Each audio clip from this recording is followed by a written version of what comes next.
La reforma constitucional que impulsa el PIT-CNT para modificar el sistema de jubilaciones y pensiones se ha transformado en uno de los principales temas de esta campaña electoral. El presidente de la República, Luis Lacalle Pou, está interviniendo de manera activa en contra de esta iniciativa que se votará el domingo 27 junto con las elecciones nacionales. Entre otras cosas, Lacalle Pou alerta sobre las consecuencias negativas que, en caso de aprobarse, tendría esta enmienda sobre la economía del país.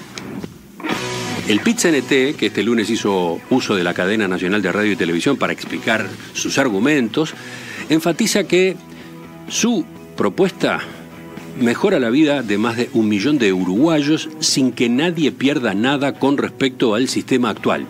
Y denuncia además que el oficialismo montó una campaña de miedo para desacreditar su propuesta.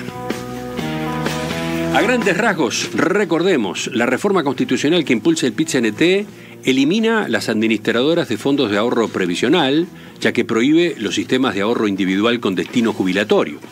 Establece además que las personas tendrán derecho a la causal jubilatoria común a los 60 años de edad y 30 años de servicios continuos o corridos, con lo cual se deroga, de hecho, el aumento de la edad de retiro previsto en la ley votada el año pasado, y estipula que ninguna jubilación ni pensión podrá ser menor al valor del salario mínimo nacional. Acá en Perspectiva ya hemos realizado entrevistas con defensores y con detractores de esta reforma. Por eso, en los próximos minutos y para cerrar el abordaje, les proponemos un debate. ¿Quiénes nos acompañan? Por un lado, Rodolfo Saldain, abogado, experto en Derecho del Trabajo y Seguridad Social, principal redactor de la ley de reforma aprobada el año pasado. Doctor Saldain, bienvenido, gracias. Un gusto de estar con ustedes una vez más. Y por otro, Sergio Somaruga, profesor de Filosofía, dirigente del Sindicato de Trabajadores de la Educación Privada, integrante del Secretariado Ejecutivo del PIT-CNT. Profesor Somaruga, también gracias por venir. Buenos días, muy agradecido por la invitación. Un saludo a toda la audiencia. Reitero el reconocimiento a ambos por haber aceptado esta invitación y agrego brevemente algunas reglas. En cada pregunta de las que vamos a ir planteando, cada uno de los invitados tiene 3 minutos para responder y luego 1 minuto y medio para eventual réplica. ¿De acuerdo?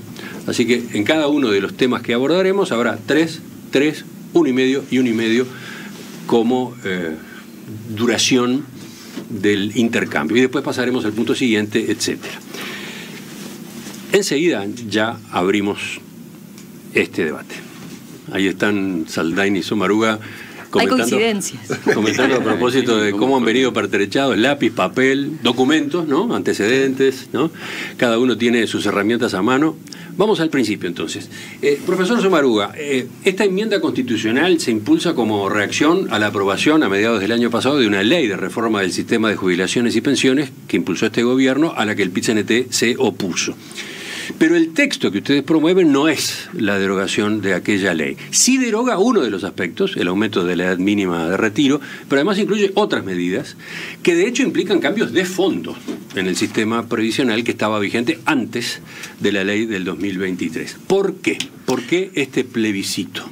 Bien, el plebiscito es la única herramienta que tenemos en el orden constitucional, en tanto el referéndum, que es la herramienta para derogar una ley, no queda habilitado por las propias prescripciones que establece la Constitución de la República, en tanto es una ley privativa del Poder Ejecutivo. Entonces el único camino que nos quedaba en el ejercicio de la democracia directa era la constitucional. Es una reforma estructural, es de orden constitucional, no es una reforma integral de la seguridad social, por eso nosotros siempre propugnamos que esta enmienda del artículo 67 se encamina inequívocamente a un diálogo social profundo para una nueva ley de seguridad social integral, eficiente a la luz de los principios de la OIT y sobre todo humanista.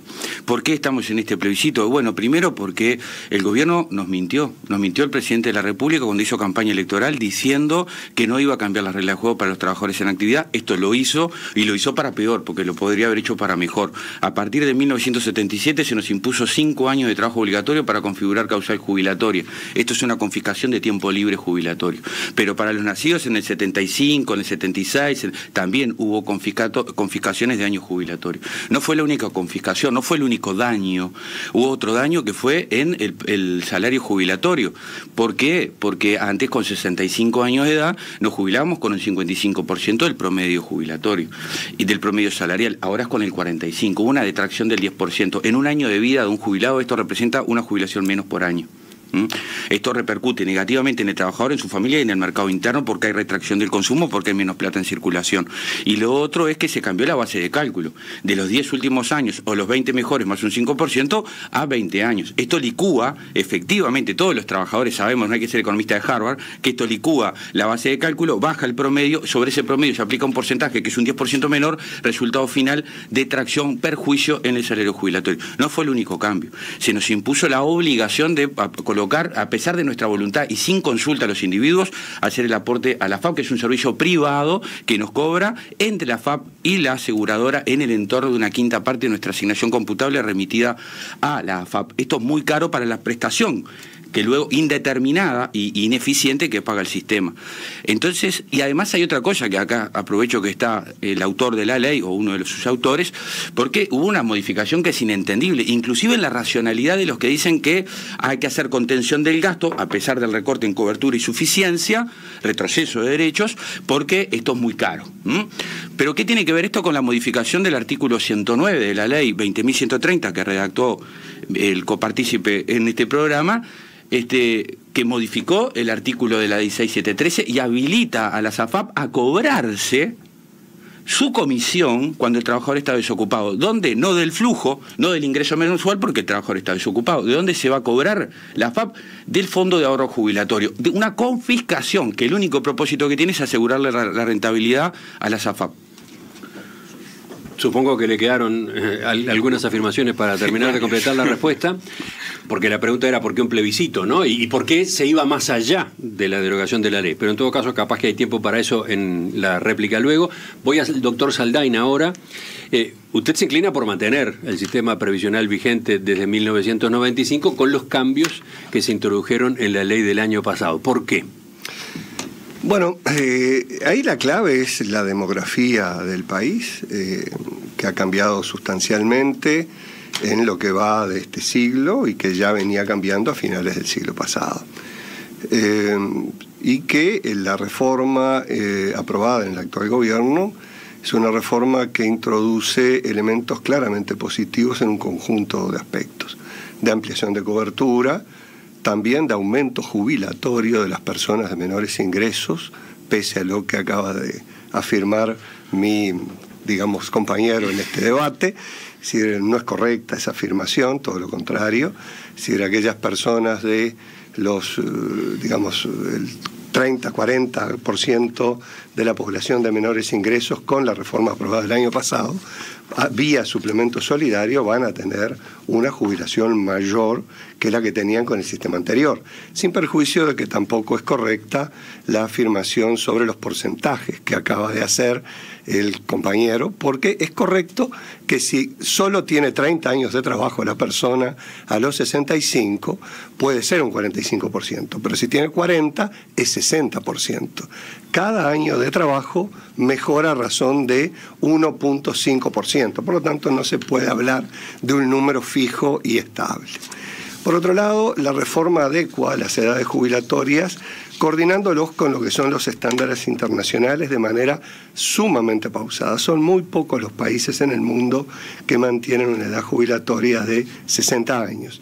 Lo hace estableciendo múltiples excepciones, larga carrera laboral, puestos particularmente exigentes y además integrando con dos beneficios de carácter prejubilatorio que existen y de los cuales no se habla mucho, pero que permiten que las personas que pierdan su empleo, particularmente en el sector privado, ¿verdad?, que es donde eso puede ocurrir, obtengan una cobertura de carácter vitalicio desde 3 años antes, por un año de seguro de paro, es decir, de la persona de más de 50 años, y 2 años de subsidio especial de inactividad compensada, que es una suerte de seguro de paro extendido. Eso lo que implica es que, por ejemplo, la generación nacida en el año 77, que serían los primeros que irían a 65 años si no califican para alguna de las múltiples excepciones, en verdad tendrían cobertura si pierden el empleo desde los 62, 3 años antes. Entre las excepciones están quienes tengan una larga carrera laboral, 40 años, es decir, o 35 o 38, van a poder jubilarse con 60, 62 o 63 según su año de nacimiento. Y los que trabajen en puestos particularmente exigentes, es decir, algunos ya están contemplados vía bonificación de servicios, otros son incorporados en la 20130, como el caso de trabajadores de la construcción, rurales y trabajadores de la construcción rurales y otros que puedan calificar posteriormente. Volvemos al profesor Sommaruga para su réplica. Sí, no, escuché con mucha atención al doctor Saldain. Hay que decir que, porque si no parece que yo puedo diferir, pero no voy a mentir, porque no tiene sentido. Me podré equivocar, porque los errores son de los humanos, pero mentir no. La ley indica que con 65 años y 30 años de aporte te jubilás con un 45% y en el régimen anterior era un 55%. Lo que dice el doctor Saldain, si tenés 40 años de aporte te jubilás con más. Sí, si yo me jubilé en el régimen anterior con 40 años de aporte y 60 años de edad, también me jubilaba con más. Porque por cada año extra, y usted lo sabe muy bien, por cada año extra de trabajo, se asignaba un punto más para calcular el salario jubilatorio. Lo otro, esta ley también modificó todo lo que estaba diciendo el doctor Saldain, que ya no es innovación con respecto a la actividad compensada. Eso viene en el 2008. Vamos a decir toda la verdad, porque no es verdad lo que dice el doctor, pero no es toda la verdad. Este régimen ya estaba, el de la actividad compensada para los mayores de 58 años, ahora se empeoró porque la edad para acceder a la actividad compensada se aumentó, deja más gente afuera. Eso es objetivo. Respecto al complemento, yo acompaño la idea del complemento, yo la acompaño. Pero también es cierto, porque hay que decir toda la verdad, cómo se establece el cálculo del suplemento. Porque yo he escuchado que me han dicho terraplanista, pero soy una persona que estudia, tendré mis limitaciones, pero estudio. Y el problema con el complemento solidario es que aumenta por índice medio de salario, por IPC, pero con un más menos 20%. Entonces, y ya termino, perdón, si el ajuste no es por IPC, no es por índice medio de salario, perdón, está calculado, esto lo dice el Cuesta Duarte, que hay una pérdida, puede haber una baja, una licuación del suplemento solidario que lleve a su inexistencia desde el punto de vista de la fuerza que complementa la jubilación baja. Ahora, doctor Saldain, su réplica también, 1 minuto y medio. A ver, sobre el tema del suplemento solidario, es un diseño absolutamente eficiente para asegurar a las personas un ingreso mínimo en la vejez. Mucho más eficiente que la propuesta que está incluida en la papeleta que se va a votar el 27 por sí o que se va a incluir o no se va a incluir en el sobre. ¿Por qué es eso? Porque toma en cuenta a la persona, no toma en cuenta cada beneficio aisladamente. Y al tomar en cuenta a la persona, lo que implica es que precisamente se oriente de mejor manera a aquellas personas que están en situación de carencia de recursos.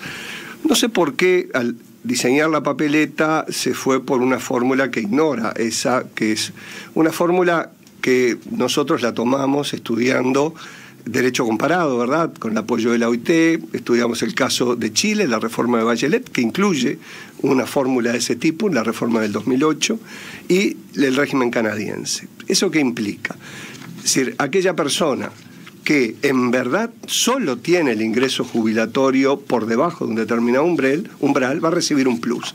Ahora, si tiene más de una jubilación o tiene otros ingresos, eso se toma en cuenta también en determinadas proporciones y eso mejora y concentra mucho mejor que yendo a un mínimo de tarifa plana, y ya entramos en un tema de la papeleta, es decir, que implica, entre otras cosas, un estímulo a la subdeclaración, porque va a llegar a ese mínimo el que aporta por 45, por 20.000 o por 10.000 pesos.